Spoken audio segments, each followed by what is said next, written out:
থেকে উঠতে না উঠতে আর চোখ খুলতে না খুলতে ওষুধ। তো যাই হোক, মাকে আর আমি দুজনে গ্যাসের ওষুধ খেয়ে নিয়েছি, কারণ আজকে পিঠে খেতে হবে সারাদিন। খেয়ে নিয়েছি, যদি গ্যাস ট্যাস হয় ওনাকেও খাইয়ে দিয়েছি, আমিও খেয়ে নিয়েছি। আর এটা ওনার একটা খালি পেটের ওষুধ। এখন দিনকাল এমন পড়ছে না, ওষুধ ছাড়া বাঁচা যাবে না। মানুষ উঠতে বসতে বাঁচতে ওষুধ লাগবে। মার তো ওষুধ ছাড়া চলাই যাবে না, এমন পরিস্থিতি হয়ে গেছে। সকাল সকাল ওদের টিফিনটা করে নিচ্ছি। এটা গতকালের ভাত ছিল, সেই ভাতটার মধ্যে একটু বিনস দিয়েছি, আলু দিয়েছি, ডিমের ভুজি করে দিয়েছি, পেঁয়াজ দিয়েছি, দিয়ে আর কি ফ্রায়েড রাইস মতন করে দিচ্ছি। একটু ভাজা ভাজা ঝরঝরে, ভাজা ভাজা কি সুন্দর ঝরঝরে হয়েছে দেখুন। আলু আছে, বিনস আর অল্প কটা কড়াইশুঁটিও দিয়েছি। তো আজকে আমি চা খাবো না, তো ওদের দুজনের জন্য চা করে নিচ্ছি, ছেলে আর মেয়ের জন্য। মাকেও বলেছি তুমি চা খেও না, আর আমিও খাবো না।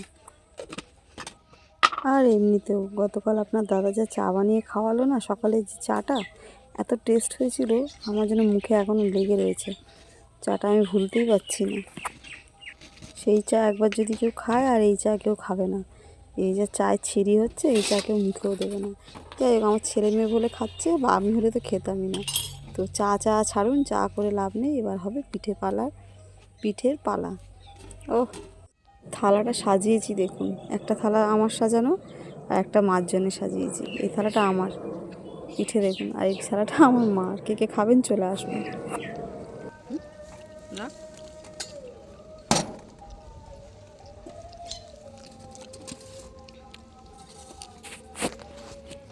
বাবু, আর ভালো মা।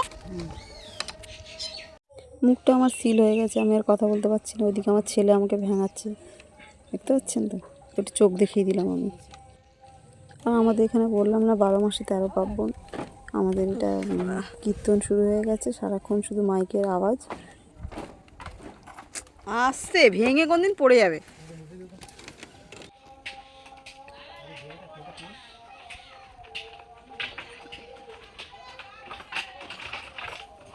স্কুটি আছে, দেখে শুনে বাঁধবি। তুই তো বললি সেদিনকে, তুই বললি মা স্কুটিটা ভেতরে আনতে বলবে, তবে আমিও তাই বললাম। চাকা ঠিক করার আগে বলেছিস তুই। আমি ওই জন্য রাস্তা কোনো প্রবলেম হচ্ছে হয়তো, ওই জন্য বললাম। নমস্কার, রেসিপি সংসার নতুন একটি ব্লগে আপনাদের স্বাগত জানাই। আবার চলে আসলাম নতুন একটি ব্লগ নিয়ে। 10:30 বাজে, কলের কাজ হয়নি, ঘরের কাজ হয়ে গেছে। ওরা সব বেরিয়ে গেছে দুজনে। বাবা সকালে বেরিয়ে গেছে, ছেলে মেয়ে 1 ঘন্টা আগে বেরোলো। কালকে একটু ভাত ছিল, একটু বিনস, কড়াইশুঁটি, আলু, ডিম ভুজি আর পেঁয়াজ বেরেস্তা করে ভাত ভাজা করে দিয়েছি, ফ্রায়েড রাইসের মতন করে দিয়েছি। ওটা নিয়ে গেছে, আর কিছু দিইনি সঙ্গে। আর একটু পিঠে ফিটে দিয়েছি, ওরা খাবে না, নিয়ে গেছে ওখানে। তো আমরাও খেয়েছি সকাল। আজকে আমি চা খাইনি, আমার মাও চা খাইনি, সব পিঠে খেয়েছি। সত্যি কথা বলতে এত খুশি কেন জানেন তো? লাইফে ফার্স্ট আমি এত রকমের পিঠে নিজের হাতে বানালাম। লাইফে ফার্স্ট পিঠে বানিয়েছি, আমাদের রান্না পুজোর পিঠে আছে, কিন্তু এরকমভাবে হয় না। এত রকমের পিঠে প্রথম বানানো। আরও ইচ্ছা ছিল বানানো, যদি আমার ছেলে মেয়ে খেত। তো ছেলে মেয়ে খায় না, মা আর আমি আর আপনার দাদা। সে কারণে আর বেশি কিছু বাড়াইনি, তাও 4-5 রকমের হয়েছে। তো যাই হোক, সারাদিন কী করি টুকিটাকি শেয়ার করবো, সঙ্গে থাকুন। আবার আসছি, ভালো লাগলে লাইক কমেন্ট শেয়ার করে সাবস্ক্রাইব করে পাশে থাকবেন। আর যদি না ভালো লাগে তো স্কিপ করে চলে যাবেন, কেমন? ঠিক আছে, তাহলে আবার আসছি, রাখি। বললাম না সকালে, আমাদের এখানে 12 মাসে 13 পার্বণ। আমাকে ভিডিও মিউট করে করে আমাকে এডিটিং করতে হচ্ছে, মানে ভয়েস দিতে হচ্ছে। মাইকের আওয়াজ প্রচণ্ড আসছে, কিছু করার নেই।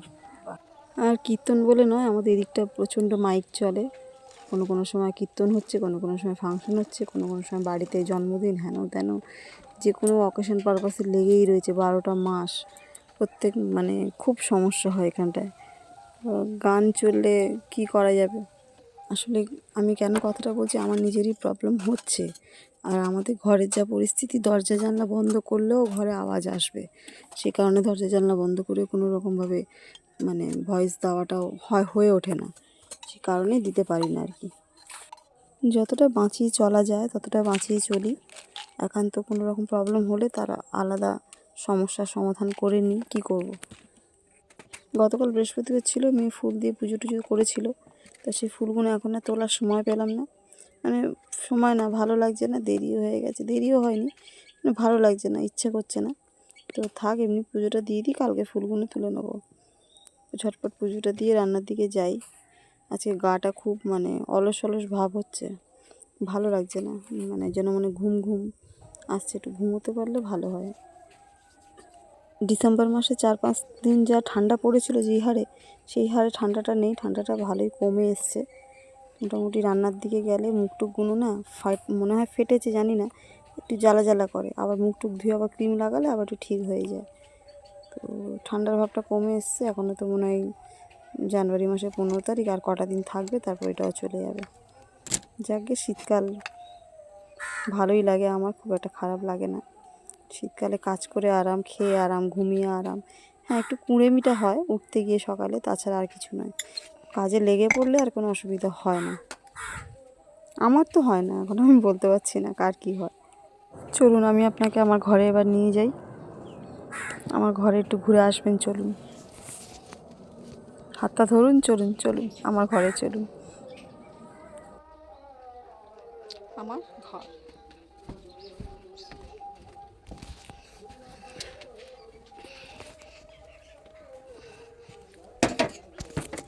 আজকে 11টা বাজে, তাড়াতাড়ি হয়ে গেছে।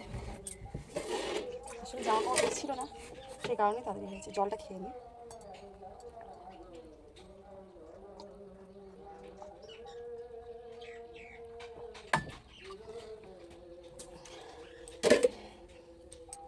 স্নানের পর যে পিপাসাটা লাগে, সেই পিপাসার সময় জলটা খেয়ে এত তৃপ্তি হয়।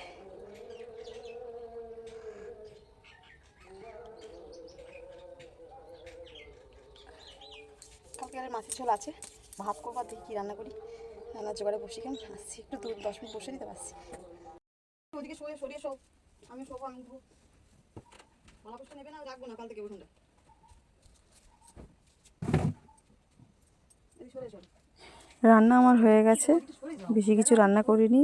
বললাম গতকালের আপনার ওই বিউলির ডালের কিছুটা রস বড়া যেটা করে না, সেই বড়াটা ওটা করে রেখেছি, রসে দিইনি, শুকনো রেখেছিলাম। তো আপনার দাদা বললো এটা দিয়ে নাকি তরকারি ভীষণ ভালো লাগে। তো আজকে আপনার দাদার মনের মতন একটু তরকারি করলাম, আর শিম ভাজা আর বেগুন ভাজা, ব্যাস, আর কিছু করিনি। আর গতকালের মাছ, আলু ফুলকপি দিয়ে মাছের ঝোল রয়েছে, আর ভাত করেছি। আপনার দাদা ফোন করেছিল, ফোনটা ধরতে পারিনি, ফোনটা আবার করলাম, করে বললো যে আমার খেতে দেরি হবে, তুমি খেয়ে নিও। তো আমি বললাম তুমি আসো, তারপর দেখা যাবে, এখন একটু পিঠে ফিটে খেয়ে শোবো, কাজটা সেরে পরে দেখছি, আসলে একসাথে খাবো। খাওয়া কি যায় বলুন, কখনোই যায় না। সে বাইরে আছে, সে খাবে না আর আমি খেয়ে নেবো, হয় না। তো আজকে সারাদিনে কাজের চাপটা ভীষণ কমই ছিল, এর আগের দিনের থেকে, মানে প্রত্যেক দিনের থেকে অনেক চাপ কম ছিল, দৌড়ঝাঁপটা অনেক কম হয়েছে। তো আমার কাজ শেষ, আমি এবার যাব বিছনায়, মানে ফোন নিয়ে, এবার ফোনের কাজ হবে। তো আর বেশি ভিডিওটা বাড়ালাম না, এখানেই শেষ করলাম। যদি ভালো লেগে থাকে লাইক, কমেন্ট, শেয়ার করে, সাবস্ক্রাইব করে পাশে থেকো। আর সবাই কিন্তু ভালো থাকবেন, কেমন?